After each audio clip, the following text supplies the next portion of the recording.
Hi guys, నేను ఇవాళ stuffed capsicum curry ఎలా తయారు చేసుకోవాలో నేర్పిస్తున్నాను అనమాట. ఇది క్విక్ గా ఒక 10 మినిట్స్ లో మనం కర్రీ అయితే టేస్టీగా తయారు చేసుకోవచ్చు. దానికోసం ఫస్ట్ స్టఫింగ్ రెడీ చేసి పెట్టుకుందాము. నేను టీ స్పూన్ తో ఒక 8 స్పూన్స్ బేసన్ అంటే శనగపిండి అయితే వేసుకుంటున్నాను.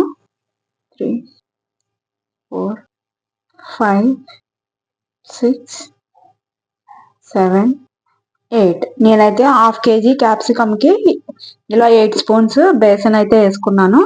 అందులో ఒక స్పూన్నర సాల్ట్, 2 స్పూన్స్ కారం, ఒక స్పూను గరం మసాలా పొడి ఇంట్లో తయారు చేసుకుంది, జీరా పౌడర్ ఒక హాఫ్ స్పూను, జీరా పౌడర్ ఒక పావు స్పూను, పసుపు వేసుకుని ఇవన్నీ ఇలా పట్టేలాగా కలుపుకోవాలి. ఈ విధంగా కలుపుకున్న తర్వాత ఇందులో ఒక 2 స్పూన్స్ ఆయిల్ కూడా వేసుకోవాలి. వేసుకొని మొత్తం ఈ విధంగా స్టఫ్ అయితే రెడీ చేసి పక్కన పెట్టుకుందాం. స్టఫ్ అయితే రెడీ అయిపోయింది, దీన్ని పక్కన పెట్టేసుకుందాం. నేను ఈ సైజ్ క్యాప్సికమ్స్ అయితే తీసుకున్నాను, మీరు చిన్నవి కూడా తీసుకోవచ్చు. దీన్ని ఇలా హాఫ్ గా కట్ చేసుకోవాలి. కట్ చేసుకుని లోపల ఉన్న సీడ్స్ అన్ని కూడా తీసేసుకోవాలి. తొడియం ఉంటే కొంచెం తొడియాన్ని కూడా కట్ చేసుకోవాలి. ఈ విధంగా సీడ్స్ అన్ని కూడా తీసేసుకుని పక్కన పెట్టుకోవాలి. ఈ విధంగా క్యాప్సికమ్ అన్నిటిని కూడా కట్ చేసుకోవాలి. చేసుకుని ఇప్పుడు మనం స్టఫింగ్ చేసుకుందాం అన్నమాట. ఒక్కొక్క క్యాప్సికమ్ తీసుకొని ఈ విధంగా నొక్కుకోవాలి. పిండి అంతా కూడా లోపలికి వెళ్ళేలాగా కొంచెం వేసుకుంటా ఈ విధంగా మొత్తం కూడా నిండా ఫిల్ చేసుకోవాలి. ఇలా నొక్కుంటే ఏమవుతుందంటే మనము ఫ్రై చేసేటప్పుడు టర్న్ చేసినా కూడా ఈ బేసన్ అనేది బయటికి రాకుండా ఉంటది. ఈ విధంగా క్యాప్సికమ్ అన్నిటిని కూడా స్టఫ్ చేసేసుకున్నాము. ఇంకొంచెం ఈ పౌడర్ ఉంది, దీన్ని లాస్ట్ లో మనము ఫ్రై చేసేటప్పుడు యూస్ చేయొచ్చు. సో దీన్ని పడేయద్దు, అలాగే ఉంచుకుందాం. ఇప్పుడు ఫ్రై చేయాలి. ఫ్రై చేయడానికి కళాయి పెట్టుకుందాం. కళాయి అయితే పెట్టుకున్నాను. గ్యాస్ వెలిగించుకొని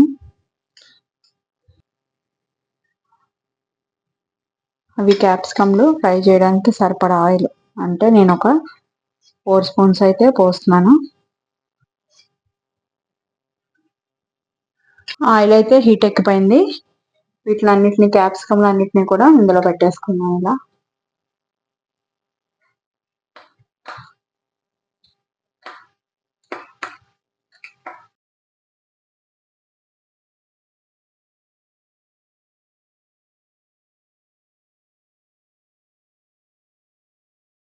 దీన్ని లో ఫ్లేమ్ మీదే ఫ్రై చేసుకోవాలి. హైలో పెట్టుకుంటే మాడిపోతాయి. సో గ్యాస్ ని లో ఫ్లేమ్ లో పెట్టుకుని మూత పెట్టేసుకుందాం. మధ్య మధ్యలో చూసుకుంటా కదుపుకుంటా ఉండాలి.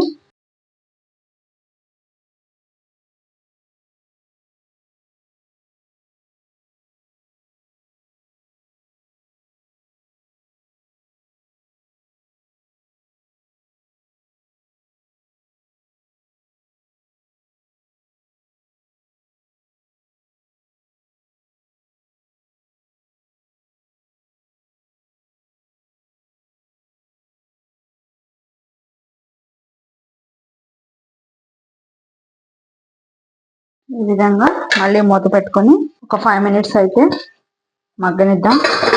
లో ఫ్లేమ్ లోనే ఉంచుకోవాలి. పైనుంచి కొత్తిమీర కూడా వేసేసుకున్నాం. వేసుకొని కలిపేసుకొని నేను సర్వింగ్ బౌల్లోకి తీసి చూపిస్తాను. గుమగుమలాడే స్టఫ్డ్ క్యాప్సికమ్ మసాలా కర్రీ అయితే రెడీ అయిపోయింది. దీన్ని వేడివేడి అన్నంలో నెయ్యి వేసుకుని తింటే చాలా టేస్ట్ గా ఉంటది. మీరు కూడా తయారు చేసి టేస్ట్ ఎలా ఉందో నాకు కామెంట్ రూపంలో చెప్పండి. Thank you guys.